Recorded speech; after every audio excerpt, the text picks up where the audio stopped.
Come along, children. Now we're going to have a little music.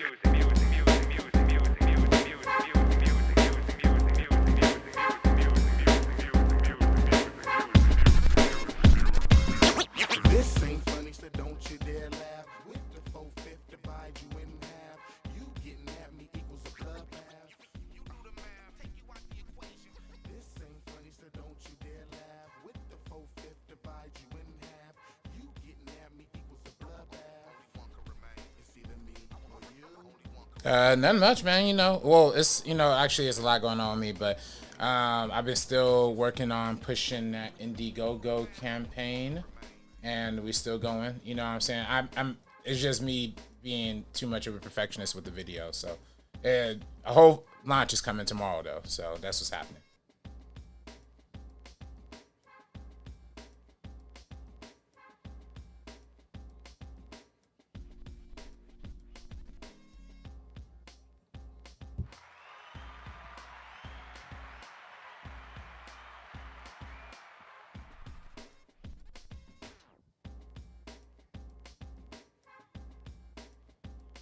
About a lot of stuff today, guys, but obviously the first thing that Mr. RB3 wanted to talk about, RB3. Well, actually, if y'all apparently were muted during that young intro, so okay. If y'all just wanted to, Sabrina, you were shouting out the wedding. If you want to, yeah, let's do it. Okay, so I am recovering from a very fun weekend celebrating the Sullivan. Shout out Sean and Jill. Lots of drinks were had, lots of dances were done. And then, just getting back into work and watching a filmmaker's body of work that I've seen before, but binging it a little bit. We're going to be talking about him today, so I'm very excited. I will say, shout out to Sean and Jill. I didn't get an invite, but it's cool. I also didn't get an invite to Dan Murrow and Mira's wedding either, so look how that turned out. You know what I'm saying? But good luck to Sean and Jill, though. That's great. That's great for them. But yeah, I don't get that reference, but maybe I'll get it after. No. Good for them. Good for them. Great for them. Sorry, y'all. Sorry about the technical difficulties in the beginning. We have 6 people watching. Joseph Weeks. I ain't forgot about your Blu-ray, my brother. You DM me your address, and I've been busy, but I got you with the Blu-ray. 6 people watching, 8 people watching, only 2 likes though. Come on, y'all. Y'all know the rules. Let's hit that like button. Let's smash that mug. Let's get more people in the chat. Let's do it. All right, y'all. First things first. Number one thing on the list, number one thing that we wanted to get to that RB3 was eager to talk about. Nolan has a new star in his movie. It is not Matt Damon. Matt Damon is another one of the stars in his movie. But in the upcoming Nolan movie that we have coming out, it is Tom Holland taking on the leading role. Tom Holland, who has been in the news, in the spotlight, in the conversation, talking about what is his post-Spider-Man career going to be like, what is his career in general going to be like, to be honest, now has a massive role in one of the biggest filmmakers, if not the biggest filmmaker, currently working today. How are you guys feeling about Tom Holland leading the new Christopher Nolan movie? I'll start with you, RB3, because you're the Nolan guy. Yeah, man, and Nolan we trust. You know what I mean? I always gotta show love to Nolan, to what he's doing. And every time there's just a new announcement, I get excited. Now, Tom Holland, my thoughts on Tom Holland, though. You know what I'm saying? Haven't been the biggest fan of his portrayal of Spider-Man. I do think his other performances, we talked about, what was it, The Devil or something? The Devil All the Time. Devil All the Time, yeah. He was great in that. He was great in the movie with Naomi Watts, the tsunami movie. I think it was called The Impossible. The Impossible. Yeah, that was pre-Spider-Man. Yeah, pre-Spider. He's great. I mean, he actually is a great actor. It's just unfortunate he's been wasting his time in adult Disney movies. So I'm very excited to see him go full in with Nolan can make anybody look fun too. Also, it depends on the actor. It really depends on the actor. Inception wasn't like Leo's greatest showing, but sometimes people have fun. Like I feel like Robert Pattinson had a lot of fun in Tenet. Matthew McConaughey had a lot of fun in Interstellar. So there's gonna be some good stuff here. So I'm excited about this casting. You know what I'm saying? How you feeling about Sabrina? Yeah, I mean, I'm not necessarily a Christopher Nolan girl. I enjoy a lot of his films, but I don't really have like high expectations going into each one. I think Oppenheimer was the first one where it was getting so much praise that I went into it really excited. As far as the Tom Holland of it all goes, I'm very neutral. I don't really care too much about his career, and this news doesn't really excite me just because, again, like RB3 said, we saw him in like The Devil All the Time and a lot of these other films putting out these great performances, but then we would see him in a Cherry or Chaos Walking or something along those lines that he was just kind of losing me for a while. And with the future of Spider-Man and him potentially being attached to that character for a really long time, just because people do love him so much, it just kind of like I want to see him branch out and do more things. So it's exciting in that regard. And then also at the same time, I guess I'm going to have to see it and then formulate my opinion. Yeah, I feel like a lot of it has to do with him specifically, his career, because this is such a big director and it isn't, a Russo brothers movie. No offense to the Russos. It feels like it's a bigger step in his career where he's finally gonna branch out and do something different that's not necessarily in line with what he's done before. And doing it with, as I said before, the biggest filmmaker working now is a massive step in his career. And I feel like this is something that I don't know if he needs, but he low-key needs. He kind of needs it just to really differentiate himself from the Spider-Man of it all. I wonder, I low-key wonder, this is me speculating, and it just kind of came to my head because I saw him in an interview on Twitter recently talking about how he talks to Robert Downey Jr. all the time. I wonder if this is like an RDJ hookup.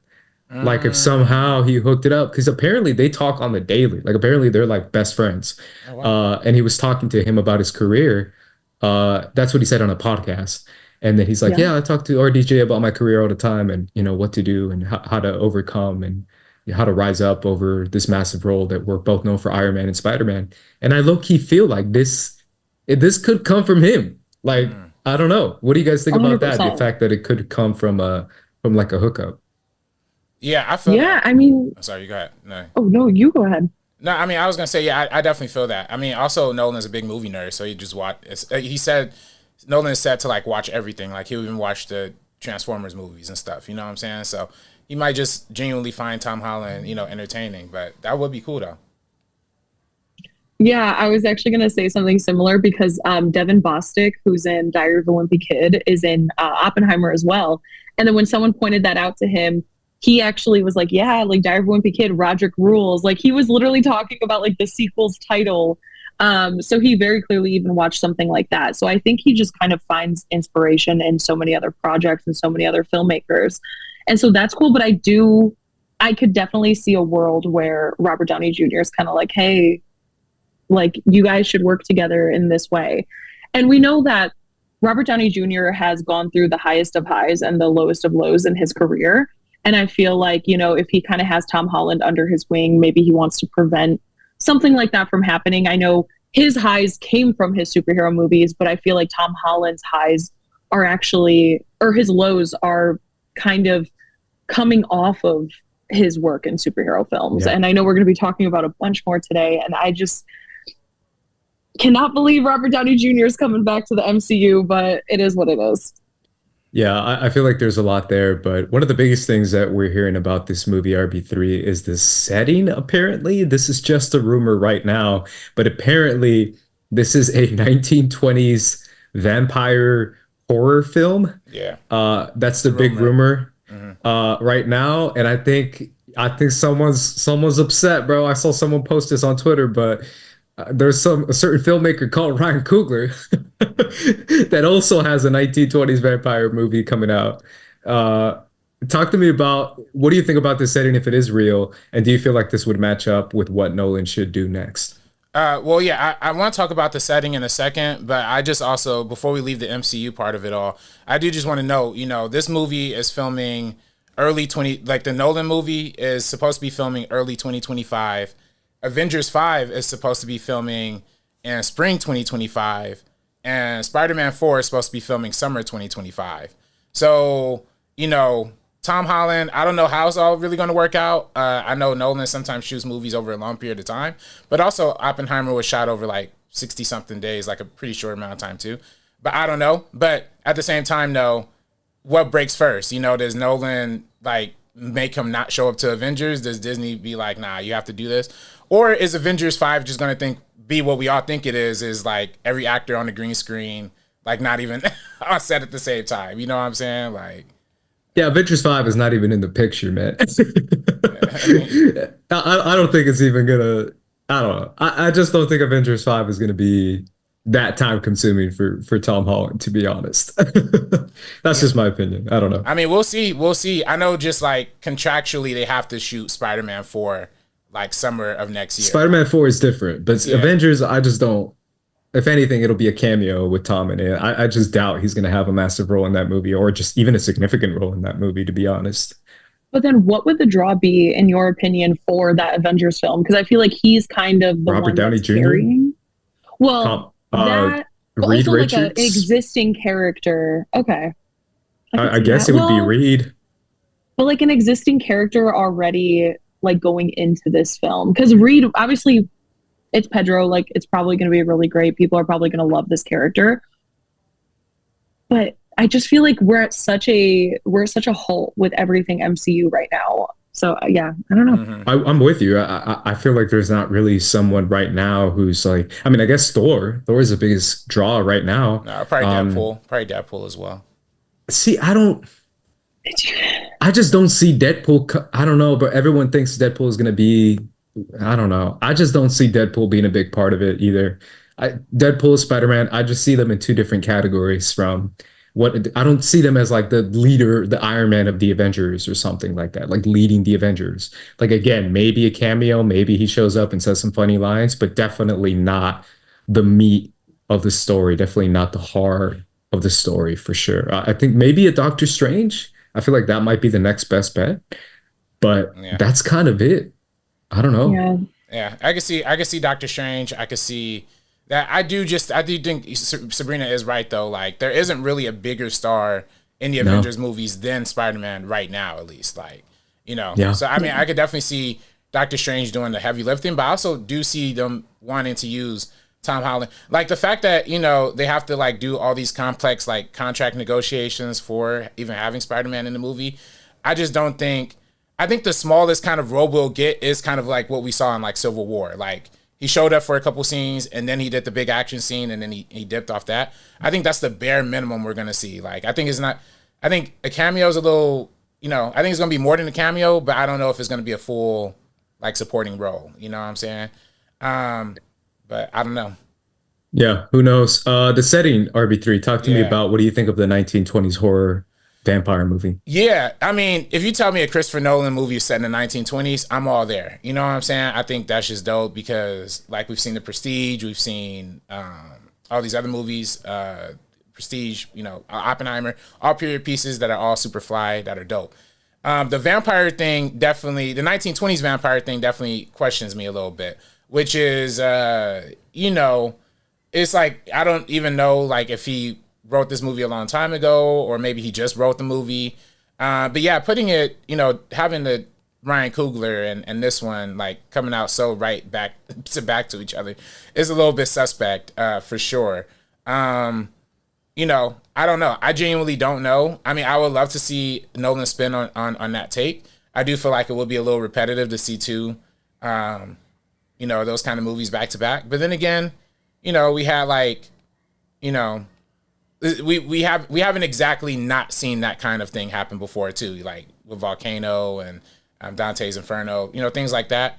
It is just weird that it's just like two A-list filmmakers, like both kind of hovering around the same genre. I don't know how I feel about that, you know. Sabrina, I was going to say, because we even, you know, we've seen it so many times, even with like No Strings Attached and Friends with Benefits, and these films all kind of coming out in tandem with each other. Like RB3 said, though, like two big filmmakers, two big stars, because like Tom Holland is an A-list star, even though he hasn't really showed off his range, he still has hit that mark. And then same thing with Michael B. Jordan too, who's going to be in Ryan Coogler's film. Right. So it's like we have so many people kind of going head to head. And obviously their takes on the story, I can imagine, are going to be so wildly different. Yeah. So hopefully there's enough time in between the two films, because I think Sinners comes out in 2025, and then this one will be filming. So we'll at least have some time in between them. But I kind of hope now, hearing that this is a rumor, kind of hope it's not true. I don't know if I want to see Tom Holland either as a vampire or as a human. I don't know anything about this story, but like either as a human that's like along with the vampires. I don't know if I want to see that 1920s Tom Holland, but maybe he'll surprise me. Yeah, I mean, I think we kind of saw it in that. Was that like 1920s? Yeah. I don't know. No, that was like 70s, like the 40s, 50s, 70s, 90s, like yeah, like 70s or something like that. And it was like also very different because it was like Southern, and it was more like that. Honestly, it could have been any time period, to be honest. But yeah, 1920s, like the little like you know, the Roaring 20s. I don't know how much I want to see about that. You know, I mean, I feel like he can nail it. I don't know. I could see it. I can definitely see it, but that's just me. I feel like the thing that got me, you know what it is. As soon as they said it, I was like, yo, I'm in. Vampires. Anytime you say vampires, you give me all the vampires. I will watch. I dead ass think I've seen every vampire thing that has been released in the past like 15, 20 years. You what? Unrelated, or I guess kind of related, but are you watching the Interview with the Vampire TV show? Yeah. Is it good? Yeah, I'm watching that. Yes, I am. Okay. Ever since it came on Netflix. I'm a little behind on it because I have a lot of stuff on my watch list, but I'm definitely watching it. Yeah. Shout out to Grey Worm from Game of Thrones. He's one of the leads in the show. So yeah, shout out to him. And the pilot episode is an amazing pilot, but also the script for it is like 70 something pages. It's just like, well, this is like an amazing. And that's a 1920s vampire thing too. Yeah, that's kind of what I was gonna say too. With the Interview with a Vampire situation, I feel like maybe people will watch Interview with the Vampire, like the new TV show, and they're like, all right, we're inspired. Like, this is when this is like I feel like Coogler did that. I feel like I'm inspired watching that show. But Nolan, I can see Nolan being like, you know, I have a twist. I can see it. I am very curious to see like where Matt Damon plays into it all. Because if there's one person I want to see as a vampire less than Tom Holland, it's actually Matt Damon. I think Matt Damon just would, I don't know, something about his face just doesn't scream vampire to me. It's just kind of weird. Honestly, none of these do. Even like thinking about it, because obviously I haven't seen the Interview with the Vampire TV show, but like they're like those like sexy, sultry vampires. And then Michael B. Jordan's going to kind of be like some of the same thing. And also, why 1920s for all of these? Like, is that the only time these fictional vampires are able to be like in that specific decade? But yeah, Tom Holland, I can't see him as like sultry, sexy, but also he has Zendaya. So maybe I just haven't seen that side of him, because if you can get Zendaya, then I guess you can do anything. Yeah. Yeah, that's very true. Shout out to The Originals, an amazing vampire show that no one has seen but me. And that is also has this like 1920s vibe in the show. And again, no one's seen the show but me, but I love it. I think it's amazing. And yeah, thinking about that show, RB3, it actually came out a while ago. Now, if you think about it, I think it came out like 2019 or something. Yeah, 2020. 2020. But still, the fact that a lot of people are watching it now is kind of funny, even though it came out quite a couple of years ago. So shout out to a pretty influential show from a pretty influential author. And shout out to vampires in general, man. I love it. Speaking of vampires, we have news about the new vampire movie from Marvel, and that is Blade being indefinitely suspended, taken off the list as far as what's upcoming in Marvel. This movie has been in production hell for a minute, and I know there's a lot of takes on the internet about this movie, whether it be, you know, let him cook and let him take 10 years to make it, to, you know, what's happening, to who's going to direct it, who's going to write it, like all this kind of questions that's around it. A lot of rumors about what they were trying to do with the movie that apparently weren't true, that weren't actually going to happen. A lot of stuff surrounding this movie, RB3. How are you feeling now that it has been taken off the Marvel slate?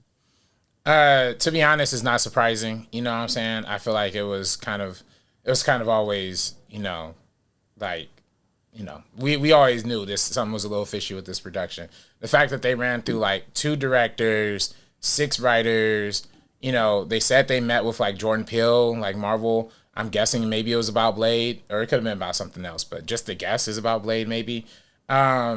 You know, the fact that Donald Glover, you know, I feel like they probably reached out to Donald Glover too, maybe for some assistance, because if you peeped on Black Panther, but he also had a special thanks credit on like the first Black Panther movie. So I feel like they reached out to Donald Glover. I feel like Marvel reaches out to Donald Glover for like a lot of these kind of things, and I don't know. You know, just from what I hear in the industry, things like that. You know, that probably did happen in some sort of situation like that. And I don't know. It seems like it's a disaster. It seems like there wasn't really a vision before they announced Mahershala. I think Mahershala's too good of an actor to waste. So I'm glad he's not wasting his time with this anymore. Or at least I hope he's not. But yeah, let's see where it goes. I mean, I feel like if I was Mahershala, I said this during the Deadpool and Wolverine thing, but if I was Mahershala and I heard Wesley Snipes say in Deadpool and Wolverine, there's only going to be one blade, I would have called my agent immediately like, yo, what is happening? Like, tell Marvel to shut up and pull the plug, because this ain't it, you know? But that's just me. How are you feeling about this news, Sabrina? Yeah, I have two different thoughts. Like, I'm disappointed that it's not happening just because I was really excited to see not only this character kind of brought to life again, but also to see Mahershala Ali in the role. I just think he would have been incredible. And when they announced it, it was, of course, in 2019. And they were coming off of like the end. And at the time, we didn't know it was the end of Marvel's peak. So, you know, they're probably kind of like, it seems like they really were just kind of excited to have an actor, a character like this brought to screen. And, you know, they didn't know that right after this, because Avengers Endgame came out like a few months prior to San Diego Comic-Con. And then it's just like a big nosedive, essentially. I know we had some good shows in 2020, like WandaVision made a splash. But other than that, like, they really are just kind of scrambling. And then, of course, there are things outside of their control as well. Of course, everything with Jonathan Majors, adding in Robert Downey Jr. Now, like, Doom is going to be a big character in that. It just seems like the franchise really needs a full, like, halt and then figure out all the pieces later. But like RB3 said, the Deadpool and Wolverine line was so disrespectful to an incredible actor. Like, it boggled my mind. And the second that happened, I was like, there's no way this movie is going to be coming out anymore. Or if they do, like, I guess they could spin it as like, this is just a playful nod to the fact that, like, you know, this is delayed for a sec. But I know Kevin Feige and Mahershala Ali, Kevin Feige was talking about how he wanted to put a lot of care into these next, like, upcoming films and didn't want to just put something out there to put it out there. So if the reason it's delayed, because again, 2025, was that? Yeah, because it was slated for 2025.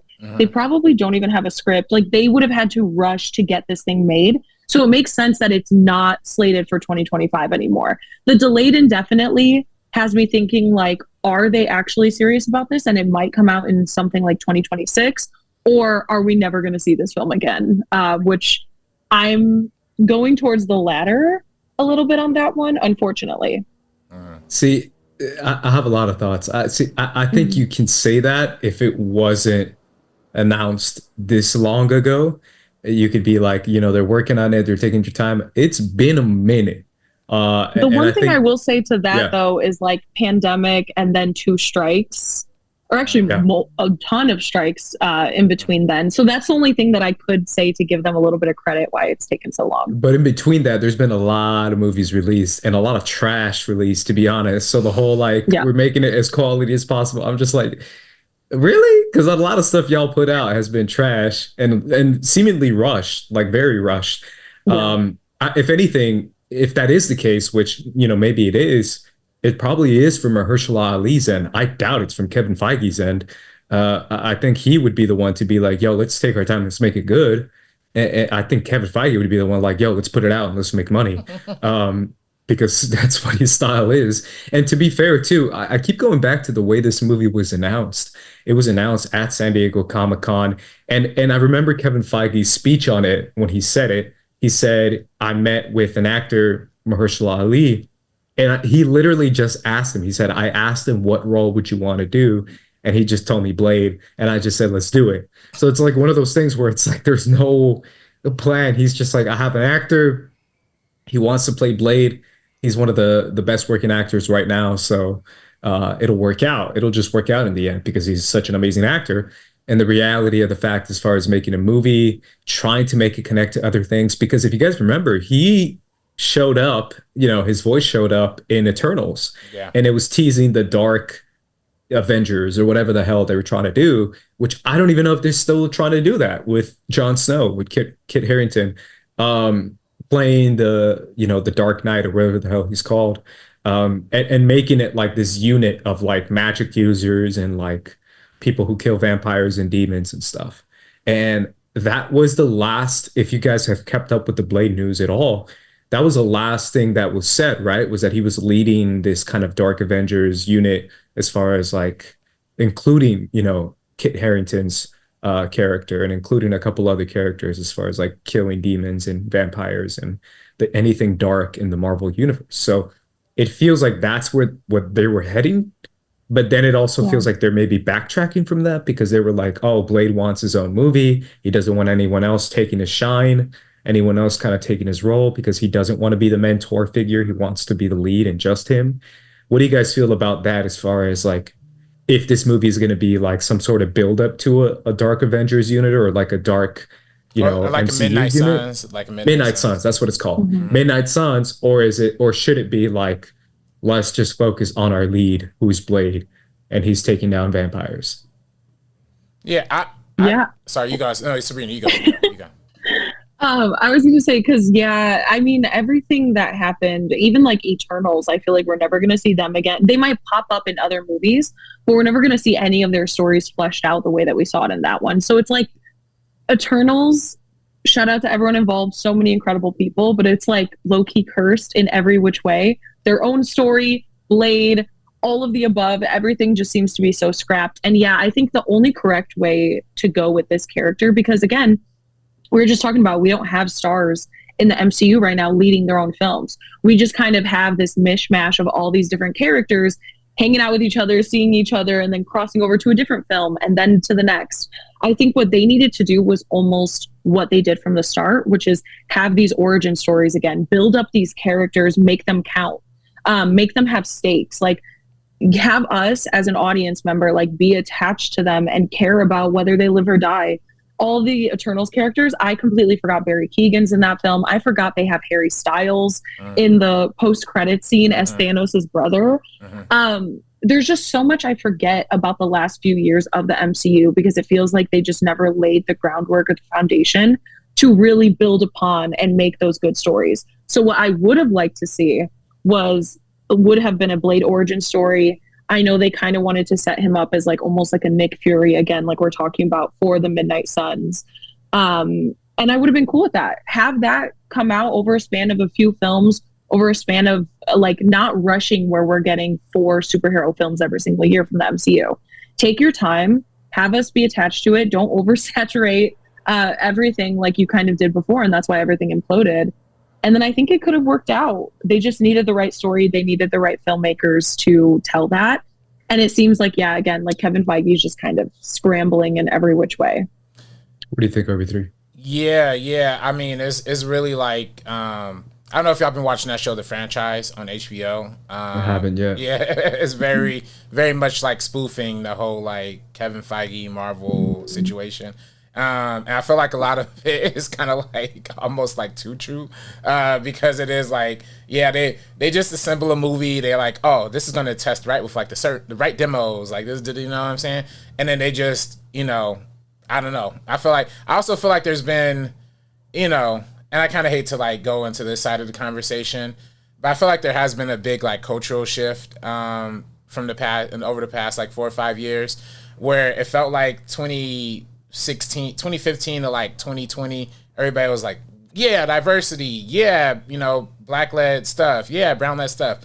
And now it seems like we're kind of going back to like, is it black? Will people see it? Will it make money? And I feel like, unfortunately, we've kind of, as a society, I almost feel like we almost landed back in that spot, which is so surreal because Wakanda Forever made over $800 million worldwide, and somehow they still found a way to paint that as a flop. I don't understand that. Bad Boys for Life was the first movie to really like revitalize the summer box office, like just this past year, just in 2024. because before that it was really only Dune that made like a lot of money, and then Bad Boys for Life came out. And I just think we see example again of like black cinema, black characters being able to carry box office. But it's like for some reason the studios are even like more hesitant towards that now, more than ever.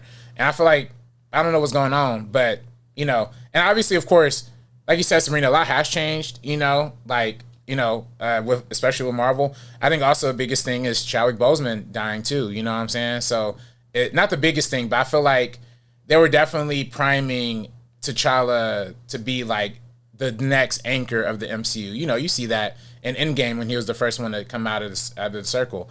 I feel like when his passing happened, Marvel was just like scrambling, like, oh, we don't know like who to lead this, what to lead. Going back to that Avengers question, who's really the bankable star? I feel like they're asking themselves that question now, like, because it probably was gonna be T'Challa, and now it's like they don't know.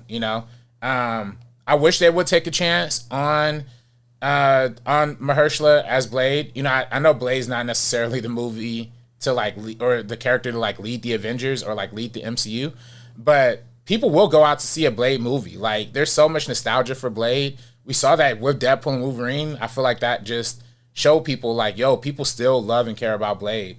And seeing a movie about that just would hit, I feel like, for a lot of people. I agree. Even like in a lot of ways of the aesthetics, I know like there's a lot of like gothic aesthetics, even like that 90s like cyberpunk. I think there's a lot of things like culturally that you can really work with in terms of like a Blade film. And yeah, everything you're saying, RB3, is just like hitting, because even when you guys were talking about Doctor Strange earlier, it's like, I don't think Benedict Cumberbatch is a Robert Downey Jr. or is a Chris Evans, like in terms of, mainstream audience members. Like, I think he's fantastic. There's nothing against him at all.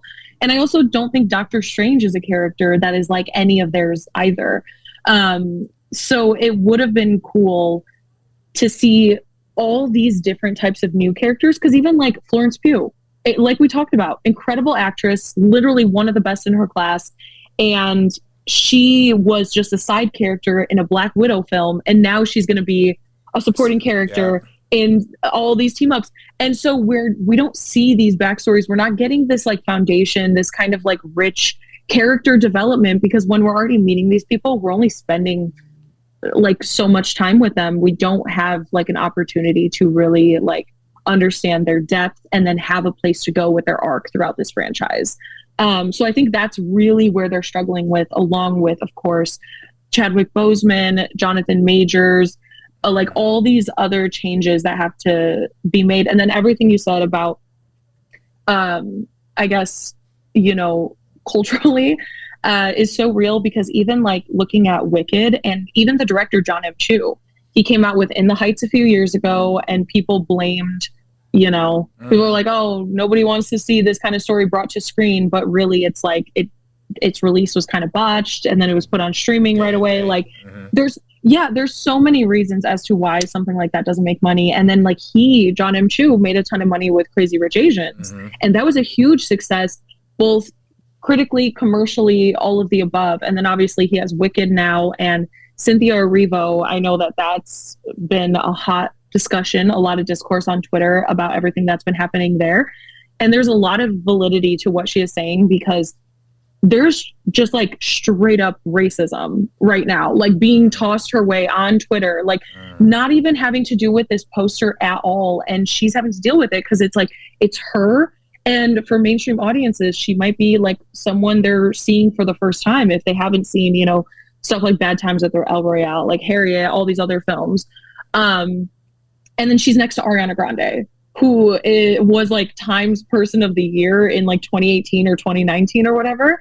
And so it's like, even that audience is either like Broadway fans of the original, Ariana Grande stans, and then people that are not liking her as Elphaba either because they wanted Idina Menzel, or they're mad that Elphaba has micro braids. And it's just kind of insane, to be honest. Yeah, there is a lot there, and obviously I've talked about it with you a lot, RB3, and we've talked about it, especially after Comic-Con, because I do feel like this is kind of where they're heading right now, where the MCU is kind of surrendering to this kind of rhetoric and to this kind of ideology. Because again, I've talked about it a lot on Sabak with Disney Star Wars, and how they're just kind of like, all right, guys, we tried the diversity thing, no more black people, and it's like that's kind of the attitude they have now, instead of doubling down and saying, hey, we're going to invest in talent, we're going to invest in the right characters and the right stories. They're saying, hey, let's go back to Robert Downey Jr. because everyone likes Robert Downey Jr. And it's like, that's what we're doing after we tried something with Jonathan Majors and it failed, but we can't try that again. Like, let's try something like that again. And you know, if you guys want to put someone different, try someone different, but putting the same character and the same actor in a different character, it's just, it feels very much like a fear move, like a fearful move. Like they're definitely afraid of losing their white audience and losing their, like, you know, main base audience of like older white guys. And it's just sad. And I feel like Deadpool Wolverine is a big example of that, if I'm being honest. I feel like that's one of the biggest like white bro dude, frat dude movie ever. And it just feels like the whole time that movie feels like it was written by and written for those kind of fans. I don't know. That's definitely a part of it. I still don't think that applies to Blade, because Blade has been around before Marvel made a movie. It was the first Marvel movie ever. So I still feel like this one can do it on its own. And I think they have to invest in it regardless of who's Blade, regardless if they even stick with Mahershala Ali. I still think they should do Blade. And I think they should invest in the movie regardless of, you know, how big his role is going to be, if it's going to be a Midnight Sun captain or general or whatever the hell their Midnight Sun is, because I don't really follow that. But I think they need to invest in Blade. And the only question I have for you guys is this going to be stuck in a production hell that will push or that will force Mahershala Ali out of the project? Could it, you know? Do you feel like that could happen? Because I do. I think it could happen, especially as talented as he is, and as, no offense, not young that he is. He's not a Tom Holland age. He is a much, much older guy who can, you know, spend his time doing other stuff and do something better and not, you know, have a headache worrying about this type of production and move on to something else. Do you feel like that could happen, RB3? Yeah, no, I definitely feel that. I mean, you know, I also, I feel like he can move on. I want to see him move on. Like, I don't want to see him waste his time with this anymore. You know what I'm saying? Low key do too. As much as I would love to see his Blade movie, I feel like the time has kind of passed. I feel like if the fact that they literally doubled down on Wesley, I love Wesley Snipes too. So it's like the fact that they did double down on Deadpool and Wolverine is like, okay, y'all can't kind of just bring Wesley back if y'all really were pressed about doing a Blade movie, because they're not the most they're like 10 years apart, like in age. They're not the most like far off in age. You know what I'm saying? So it's like, yeah, I don't know. I mean, I would love to see the character, and if they did want to continue with a young version, cast my man Omar Sy. Omar Sy had a great performance this year, and John Woo's The Killer. If y'all peeped that on Peacock, he was really fun in that. And I love Omar Sy. He was great in Jurassic World as well. So, yeah, make him Blade. I think he'll be a great Blade. I feel like his career is honestly more suit for the MCU. Because I also feel like, look, you know, people say, like, maybe, Mahershala might be hard to work with, That's like what some people say. I don't know if that's true or not. That's usually what they say about black performers in Hollywood when they have, like, more than half an opinion. So I can see, you know, him getting that reputation. But I can also literally see him reading. I could see somebody like Mahershala reading a script, being like, nah, it's trash. We're not going to shoot it. And then Kevin Feige just being like, okay, well, I don't know. You know, I thought this was pretty good. So I could kind of see them going back and forth with that too. You know, I wouldn't put blame on Mahershala Ali if that was the case. He just is a good actor who knows what a good movie looks like. And we've seen it by the number of Oscars he's won. But you know, there's a part of me that does be like, okay, maybe he did, like, you know, the fact they had 6 versions of the script, 6, and none of them like panned out. So I don't know. And then shout out to everybody in the chat right now. We got 14 people watching, 10 likes, good ratio. Last 4 people, what's up with y'all? And then we have a lot of great people. Andres Gallagher. I hope I Gallego. My apologies, brother. Good to see you again. Jake Acavetta. Good to see you again. I pronounced that right this time, man. Andres had a great comment. He said, just lost. Okay, there we go. Did you guys read Bo DeMayo's tweets about his disregarded Blade pitch? It was disregarded for not being big budget enough when it was a raid-like movie set in a tenement with vampires. Now, if that is true, Bo did tweet that. I remember that happening a couple months ago. If that is true, I do think that's a loss too. That would have been dope, seeing just a Blade movie set in an apartment building, him slashing up vampires. That would have been fire. But I don't know, And there was like a blood rave. Sure. Yeah, no worries. There was like a blood rave in like the basement of the apartment building. Think of like boiler room set in New York or something like that. Yeah. I feel like there's a lot you could have done even like on a lower budget. Not everything has to be $200 million. Actually, a lot less should be. Yeah. There's almost no reason for any of these movies to be as expensive as they are. It's fully bonkers. Even you as a director, if you were given the opportunity to work on this film, what would kind of be like your vision for it, your vision as to how it would fit in the MCU? I know I kind of talked about like, origin story, introduce all those characters in the future, but like really lay out that foundation. What do you think about that? Yeah, I mean, there's so many exciting ways to do Blade. I feel like, a lot of different versions that we have heard have all been kind of interesting. I do think the Raid version is interesting. I do think there was a rumor about a version of him teaming up with like these like lady vampire killers. Again, I think that rumor was kind of shot down, but even in that, I could kind of see it.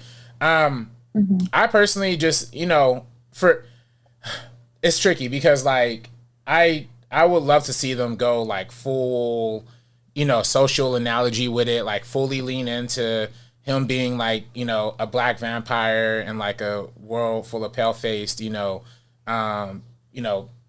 people and really going in on what the original Blade was laying into that movie through the subtext. I would love to see him go full in, kind of make it, a very strong piece about that, because even Captain America 4 is about to come out with Anthony Mackie, and I love that movie. I love Anthony Mackie, but I feel like this is such a missed opportunity because the movie just looks like a basic like Captain America movie. When it's like, we have a black Captain America movie coming out in February. Like this could have been something cooking. Like this could have been something that was like Black Panther levels in terms of importance. So it's like, I know it's not popular to lean into the diversity thing or lean into the race conversation, but I think that would have made this movie feel truly unique, in my opinion. Yeah, I feel like that's kind of what they need to do with the Blade movie too. But again, they're so afraid. They just want cookie cutter shit now that I just don't. I don't know. I don't see it happening. I just feel like there's a lot you can do with this movie, whether it is just a basic action movie like a Raid type stuff, or whether it is like you said, RB3. Like I wouldn't be mad if he's like meeting up with some other people and helping a community out by killing vampires and being. Equalizer 3, like he went to Italy just to chill for on a vacation and then just ended up killing a bunch of Italian gangsters, like that's the isn't that the video game? Isn't that what they're doing? That he's like stuck in France, like he went to France and he's helping killing French vampires out there. I don't know. That's the video game pitch. I don't know if you guys saw the video game, the Blade video game. But I think that's the pitch for that. And I was like, that sounds interesting. He's stuck in Paris and Paris is shutting down because they got taken over by vampires. Even that's cool. There's a lot to work with there. There's like the catacombs and stuff. Like if that was like the setting for a film, hey, I would not be mad at it at all. Because it's there's the horror movie that takes place in the catacombs. I don't know if it's As Above, So Below. If there's like something like that mixed in some horror elements, maybe The Descent, one of the above. I have had a long day today, so I can't think of it. But mix in like some horror elements in terms of like the aesthetics and things like that. Make it a little bit scary. Make those vampires like or paleface or whatever they call them. Make them look a little interesting. Like I'd love to see something like that. And again, second time I'm mentioning it, but Blood Rave. Yeah, please. need that. That's a really good point, Sabrina. I'm glad you brought that up. Not the blood rave part, the vampires looking scary and being scary and being a scary movie. Like that's the other thing about Deadpool and Wolverine that just rubbed me so. The CGI blood, and it's like this is so gory and cool and badass, and I'm like, it looks like a PS2 CGI video game blood. It is the least, you know, I don't know. It was so unappealing. Like if you're gonna give me blood, show me like blood I can feel, and not like a digital effect that you can put on your, I don't know, some sort of like 100% ordered effect on Adobe Premiere or something. Like, come on, man. Like, give me buckets of blood, bro. Like, give me something that blood looks is like real. the cheapest thing that you can like have on a film set at all. It's literally you can make it for zero money, dump it all over, have it like be visually stunning in that way. I love like Evil Dead Rise did it, of course, like homages to like The Shining, but like just blood everywhere, and it just the substance as well. Damn, That's again, the only rated R MCU movie we've seen, I think, has been Deadpool and Wolverine, and it was just bad. It was so bad. The way they did anything relating to a rated R thing, it just felt bad. It just felt bad. I don't know. I just feel like you could do something rated R that feels scary, that feels horror, and that feels very much like you can actually tangibly feel it. Yeah, even PG-13 could work. Like there are decent horror movies that are still pretty scary that are PG-13. I know obviously with like gratuitous blood, they would probably have to go up to R. But like, I mean, even if we got, let's say we did get this Blade film, we know there wouldn't have been like blood or anything interesting. You wouldn't see that like richness in the film in that way, because everything just looks so stale and sanitized. So even just go a little bit above that and I'd be happier as an audience member. Give me Terrifier 3, but you know, in the MCU. That's what I need. Did you see it? No, I didn't. No, I'm too scared. I don't want to see no more Terrifier movies. I'm good. I'm too scared. Those things are terrible, man. Speaking of blood, Carrie has a TV show coming up. Yeah, I did that. Two perfect transitions, going from the vampire movie to Blade and then blood to Carrie. Right. Mike Flanagan, who is known for his haunting Hill House and Netflix shows that he has, whether it's Midnight Mass. Speaking of vampires, that's a good vampire show if you guys have ever seen Midnight Mass. Mike Flanagan is doing a Carrie TV show. How do you guys feel about this? And making it in a TV format, which I don't think have we seen a TV Carrie before? I don't think we have. Either way, we had a couple movies, but we definitely haven't had a TV show. I know you're a big Flanagan fan, Sabrina. We did an episode about him. How do you feel about this Carrie TV show that he's doing? Yeah, I'm also a big Carrie fan and Stephen King fan, just all of the above. So it feels like something like this was kind of made for me. I always did hope that, you know, if they did decide, because we had, I think it was like a 2013 remake of Carrie with Chloe Grace Moretz and Ansel Elgort.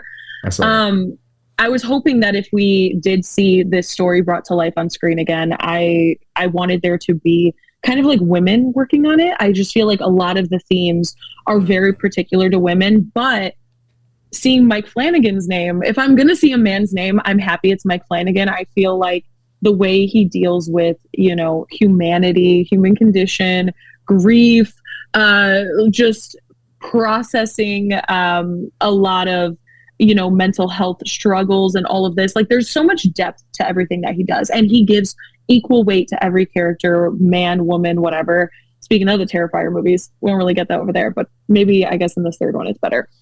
But if I'm going to see a man's name, I'm happy it's him. I think that he can add all the depth that we need and that we kind of saw in the original story, but then draw it out to be that mini series length, because I think that can, especially if it's like 7-8 episodes, there's truly just so much to dive into. It's kind of like, it makes me think, shout out Josh Trank, but like, you know, Chronicle? Oh yeah. When Dane DeHaan is kind of working his powers, like I kind of want to see a little bit more of that with Carrie. I want to spend more time with her and kind of her transition into what she becomes at the end of the film. She's one of my favorite fictional characters of all time. And so I'm really excited about that. And I was just saying, without this news being out, I've actually been binge watching Mike Flanagan films because, of course, it's Halloween time. So his films, his TV shows, I watched Bly Manor. I'm in the middle of Fall of the House of Usher. Gonna go to Hill House, and then of course Midnight Mass. Watch some of his films. So it's kind of like perfect timing to get me hyped for this TV show. But I'm very, very excited about it. How are you feeling about it, RB3? I'm feeling good about it. You know, the first place my head went is to me and well, I don't know if it wasn't my first premiere, but I think it's Sabrina, your first premiere for Dr. Sleep, right? With Mike Flanagan directing that, and that's another Stephen King adaptation, and he does a really good job adapting Stephen King. Apparently, I didn't read The Shining, but apparently the Dr. Sleep adaptation is a lot closer to the Jack that Stephen King originally envisioned. So I'm very curious to see how he adapts Carrie, if it's going to be a little closer to Stephen King's original vision. I haven't read Carrie either. I do think I have heard that according to Twitter, again, I saw on Twitter that apparently the original Carrie is like more of a plus size kind of girl, you know what I'm saying? And I guess that's why they used the pig blood analogy at the end, was to kind of double down on that. But you know, Sissy Spacek obviously not plus size, and the version that we got, the Chloe Grace Moretz, isn't either. So I kind of do hope if they are making a new one, they hold true to that, just for the sake of representation on screen and just seeing. I think that would just be great to see. Otherwise, though, yeah, I'm very, very excited for the show wherever it comes. I don't know if they announced what streaming platform is going to be on, but wherever it comes out, I think it's going to be dope. So. Yeah, it's interesting because I know Flanagan has worked with Netflix for so long, but after his last show didn't do well, I'm not sure if he wanted to go back to Netflix or if they even wanted to work with him again. I mean, I'm sure they do, but maybe he would want to move on to a different streaming platform. That'd be interesting. I like both of your guys' thoughts. Go ahead, Sabrina. Well, I was going to say, like what RB3 said when it came to like The Shining and Dr. Sleep. And yeah, that was my first premiere ever. Hey. I interviewed Mike Flanagan. RB3 was there. And that was so exciting. I love Dr. Sleep. But yeah, he really knew how to bridge the gap between Kubrick's film, which Stephen King hated, and then, of course, Stephen King's both The Shining and Dr. Sleep, and like paying homage to both while also kind of creating something new for himself. And I mean, we've seen him do that a bunch of times too. I mean, Fall of the House of Usher is based off of Edgar Allan Poe's poems, but it's all these different poems, entirely different. Haunting of Hill House is based off of Shirley Jackson's novel, and then Bly Manor is based off of Henry James, like Turn of the Screw. And so what he does with each of these is he really like adds so much of his own elements into it. And a lot of those are entirely different. I do hope he sticks closer to the source material with Carrie than he does with some of his previous works, but it makes a lot of sense why he expands on those, because a lot of the times they're shorter stories, poems, different things like that. But yeah, there's so much room to really work with the character when you're dealing with a miniseries. Yeah, I feel like it'll be a good opportunity for him to tackle a bigger IP like he has in the past with the Dr. Sleep, because I know he's done a lot of original stuff, even though it was based on books, a lot of stuff that's a little bit more personalized to him, and a lot less iconic, I guess, than a Carrie would be. I like your point, RB3, as far as getting someone who is a little bit more plus size. I feel like that's something that's been missing in Hollywood for such a long time, and it's something low-key that we need, because I do feel like a lot of people really forget about a lot of people forget that people aren't all shaped the same and don't look the same, and it is natural and normal to look different than what we usually see. And I know that's something that we were supposed to get in Fire and Blood, House of the Dragon, that we didn't get in the series as well. So they always make sure to cut that out for some reason, but I hope we do that with Carrie as well. Now, guys, let's get to the one that I've been anticipating this whole time. And that is, we finally got the early reactions to Gladiator II. What did you guys think of the early reactions? What are you guys seeing? Is it more positive? Is it more average? What do you think, Sabrina? Well, before you go, Sabrina, hold that thought. I do just want to, we can't talk about the reactions to Gladiator without talking about the reactions to this live stream. Chat is going off. Thank y'all for coming in. Kevin Davis said Wesley Snipes is Blade. Cinema Gorilla said say it undress. I guess I was referring to what you were saying earlier about Blade. BCD, we haven't seen you in a cool minute, brother. It's good to see you back. He said, guess who's back? I love Equalizer 3, so I'm all for what RB3 said. Kevin Davis said Anthony Mackie's a good actor. Captain America Brave New World will be a success. Gabriel Fuentes said agreed. I forgot what he said agreed to. He also, y'all talking about the blood. Like, we need more blood. Yeah, I definitely agree with that. Yo, Gabriel, I hope I'm saying that right. Hit me up about your Blu-ray, man. You got a Blu-ray. You won a Blu-ray last time. I don't know if you remember that, but come through and collect. Come through and collect. And then Joseph Weeks said there was an extended TV movie about Carrie. Andrew Thomas said, I like Mike Flanagan's Dr. Sleep. Dr. Sleep is a great spiritual sequel to both Stephen King and to Stephen King's The Shining and to Stanley Kubrick. So, and Andres said, I'm going to get a shirt that says, in Flanagan we trust. You should. Real. Yeah. Yeah. Sabrina, what do you think about the Gladiator 2 reactions? Yes, I have seen so much positivity. Basically, anyone that I trust for film reviews, Jillian at Offscreen Central, a bunch of other people, I have just seen so much praise. And, really, Scott, I think we've talked about this a little bit. Really, Scott is very hit or miss a little bit lately. More hits, in my opinion. I'm even with like the House of Gucci stuff. Like, yeah, go crazy, pop off, King. Like, if our old director is putting out films like that versus like a Megalopolis, like I'm here for it. You know what I mean? So I've been very, very excited about this. I think this cast is absolutely stacked. So then to hear people talking about how incredible Paul Mescal is, obviously, I think that's my biggest draw to the film, to be honest. I don't have an attachment to the original Gladiator. I think it's great. I just don't revisit it that often. But to have an actor that, in his first leading role in a TV show was nominated for an Emmy, and then in his first leading role in a film, After Sun, he was nominated for an Oscar.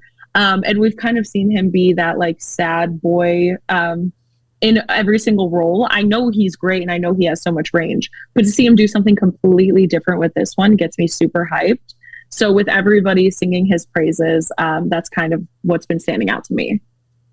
What do you see in RB3 as far as Gladiator 2 reactions? Yeah, definitely Paul Mescal's getting a lot of praise. The most praise I saw on my timeline personally was about Denzel. A lot of people saying that Denzel's got to prep his third Oscar speech. They're not even saying nominee. They're saying he's going to win, which is just, whoa, that's crazy. And it wasn't just like random. It wasn't just like the influence, because the influencers give the worst reactions. Like, I don't even pay attention. But shout out Jacqueline Cooley from Rotten Tomatoes. Oh man, I had her tweet put up, but I just lost it. Anyway, she said Denzel should start prepping his third Oscar speech. A lot of amazing reactions. I'm actually gonna see if I can pull up that page again. But yeah, I'm very, very excited about Denzel's performance. I'm very excited, about Ridley Scott, dog. I loved The Last Duel. You're right. He's literally the most 50-50 director, because in the same year he'll give you House of Gucci, he'll give you The Last Duel, like in the same year, and then like Napoleon, and like yeah, exactly. He'll give you Napoleon, and he'll give you something like Gladiator, which some people shout out also Clayton Davis. He's a big awards predictor as well.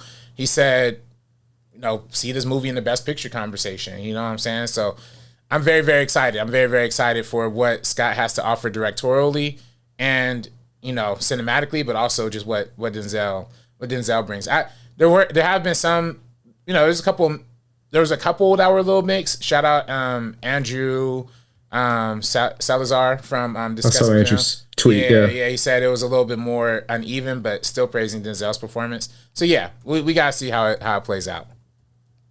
Yeah, that's my biggest thing, is like making sure it's got something to say, especially about the Roman time period and all that stuff. Like, it's 2024. It's been 24 years since the first Gladiator.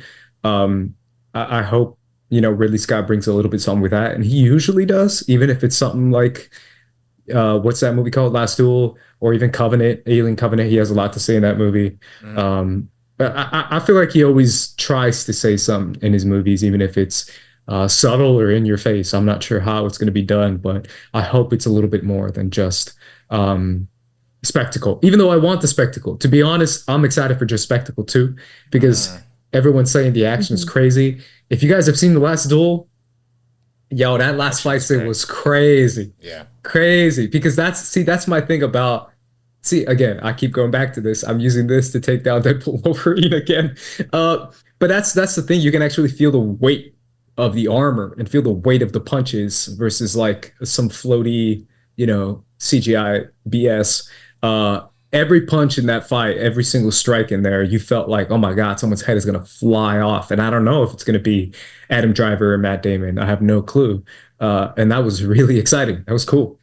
And I think we're going to get that in Gladiator II, which is what I'm reading based off first reactions. But based off story, how are you guys feeling as far as what the story's going to be about, and if it's going to be a little bit more than just an amazing spectacle?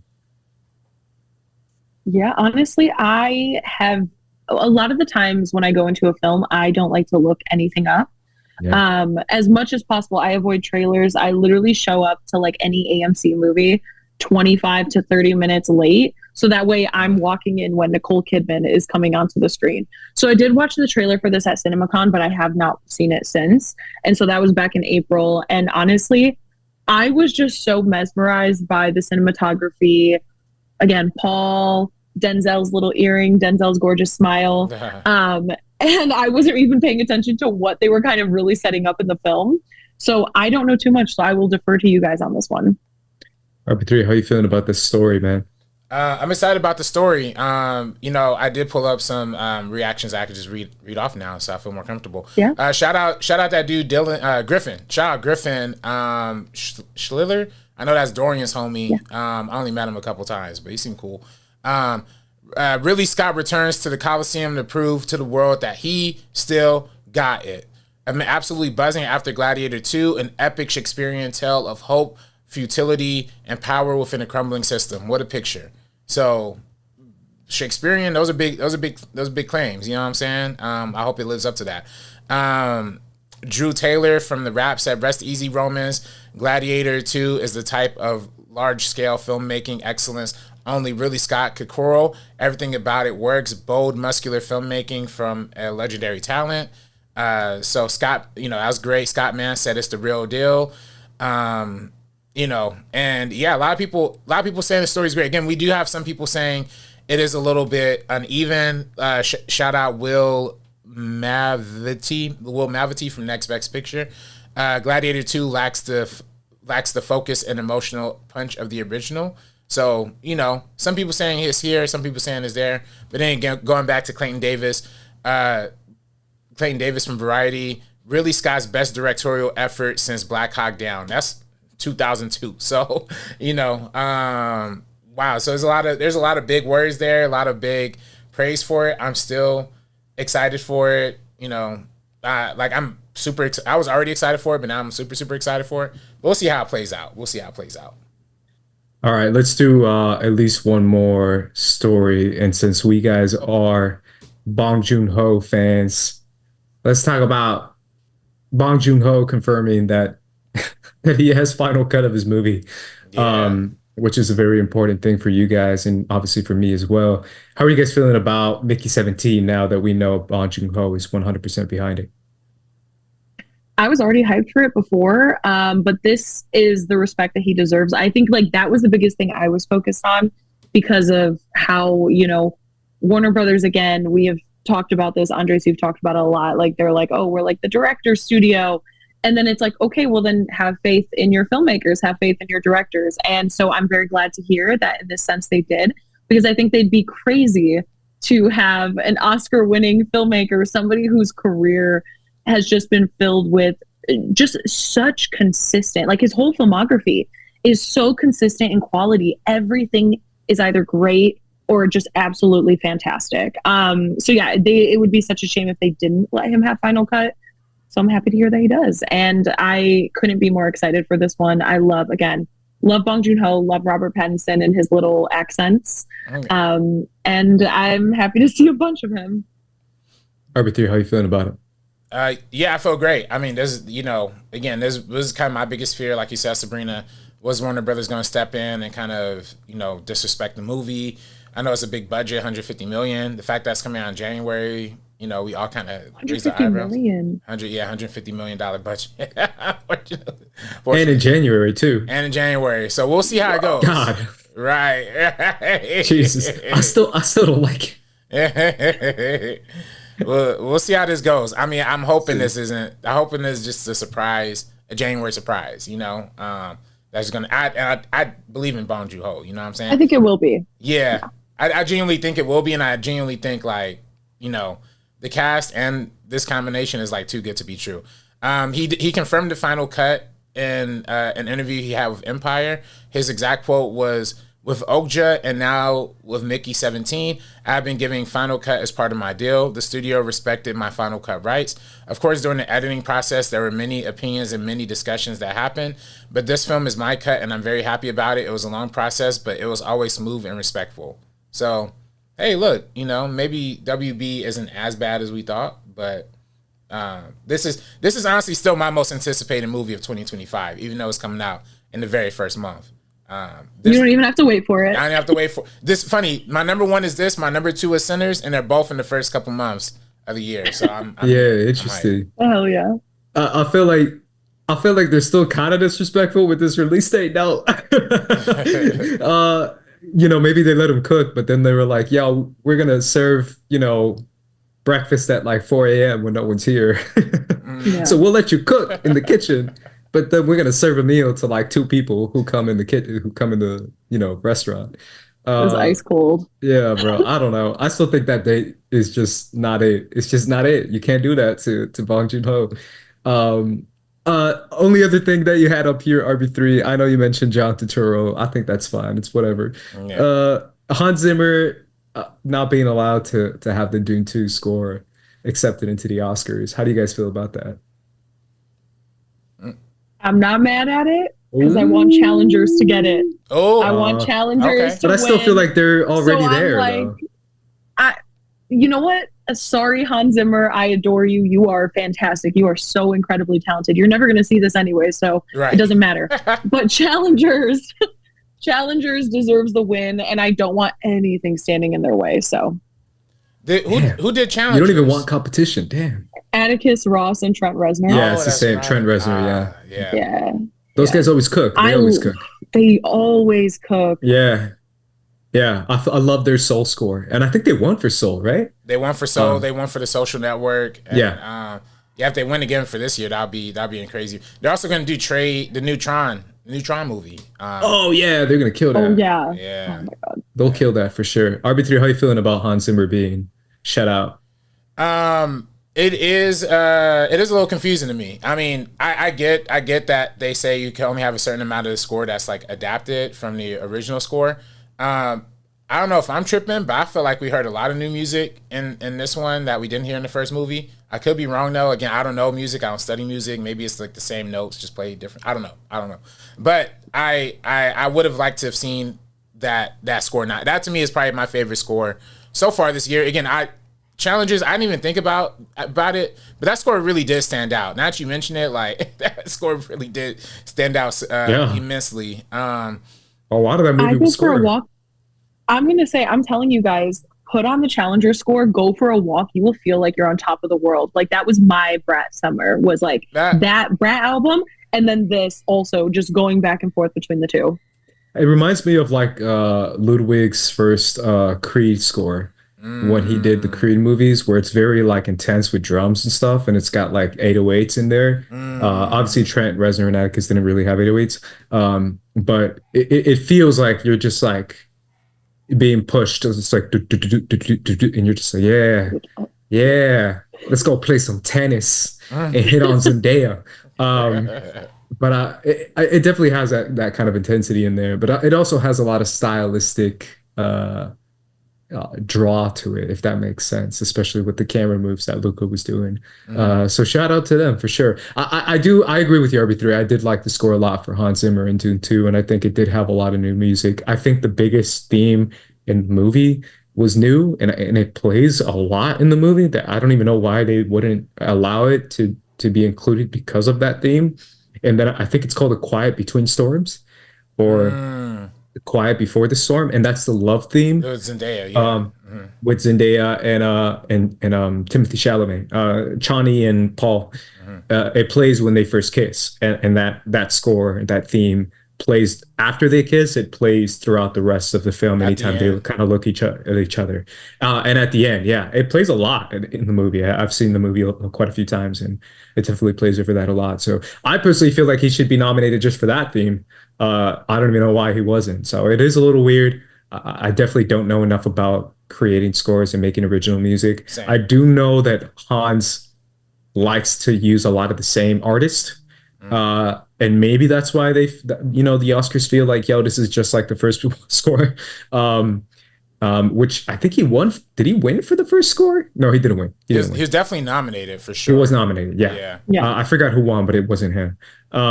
But I understand it. It's still a little weird, and I feel like a lot of people have a lot of opinions on it because Dune 2 was one of the biggest movies of the year. But we still have a lot of time left in the year, so I think we'll get a lot of good scores. He did win for the first Dune. He did win for the first Dune. Oh, okay. Oh, wow. And then he wasn't there to accept it, so Jason Momoa accepted it for him. So there you go. Duncan, Idaho, baby. Right. Yeah, Duncan, Idaho's back. No, I'm kidding. I think that's it. I think I got to everything, unless you wanted to get one more thing in there, RB3, before we shut down. I don't care about anything else. I was just going to read the chat real quick before we dip. Andres Gallego? Gallego. I'm so sorry, my brother. I love you, man. I love you. I love you. I love Jen. I love all y'all. Said, I can't wait for Mickey 17. Next to Superman is my most anticipated 2025. I agree with that. I don't know if I agree with the Superman part, but Superman's up there. That's you? I feel that. That's mine. That's my most anticipated. I'm on RB3 side, so the Andreses are together. Right, the Andreses, stand together, exactly. True. Right. And then BCD said challenges had an A++ score, legitimately on the edge of my seat for the last 10 to 20 minutes, and halfway through, I realized it was because of the banger score. Yeah, no, you're right, especially when that last tennis match for sure. Andres said Atticus Ross and Trent Reznor just put the ball in the middle inside the racket, and Hans Zimmer just yelled F off. And Kate Hughesby, shout out Kate. We're just texting Kate. Gotta try the Challengers playlist. I do need to try that, like doing a run or some exercise or something. That'd be fire. Yeah. And then Kate also says Sabrina was switching between Challengers and Brat. I was switching between Dune 2 and Brat.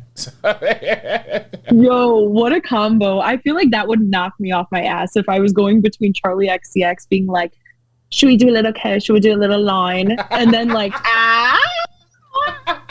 Like, I don't know if I could do that, Katie. You're stronger than me. That is kind of a trip right there. Yeah. That is a trip, because I definitely would not be able to handle that. It's too much. Shout out to scores, man. I feel like that was me with Creed 3. Creed 3 score. Oh yeah. I think it's Joseph Shirley who did that. Mm-hmm. That's the one that got me hype. I was like, I need to go run. But that was a lot of fun. So, alrighty, guys. Appreciate you guys joining us. Yeah, shout out to Andres. Last comment, he said fusion. Fusion. Shout out to you guys for joining us throughout this conversation. Make sure you guys leave a like, leave a comment, do all that good stuff. If you're watching us on replay, leave a like and leave a comment as well. We appreciate each and every one of you. Make sure you subscribe to First Cut if you haven't done so already. RB3, where can everyone find you? You can follow me on Twitter and Instagram at Director RB3. Follow my production company, Burning Ashes Productions. We're going to be having some really good promo stuff coming out for this Indiegogo that I'm starting. Y'all, you know what I'm saying? All y'all watching, y'all know what's happening first off. And shout out to Dylan. My man Dylan went to a banger Christmas party he had over the weekend. I should have shouted that out earlier. Christmas? Yeah, sorry, Halloween. Oh, I was going to say, Halloween. Banger Halloween party Dylan put on, and he's watching the stream. Dylan just texted me about him watching the stream. So shout out Dylan, you know what I'm saying? But yeah, that's where you can follow me. Sabrina, where can everyone find you? You can follow me on Twitter and TikTok at Sabrina on Film, and then Instagram at Sabrina.onfilm. And you can follow me on Twitter and Instagram at Squad Leader Ace and Threads. I post a lot on Threads now, especially about Star Wars. So make sure you guys follow me on there. But either way, guys, for the First Cut crew, we're going to be peacing out. So peace. Deuces.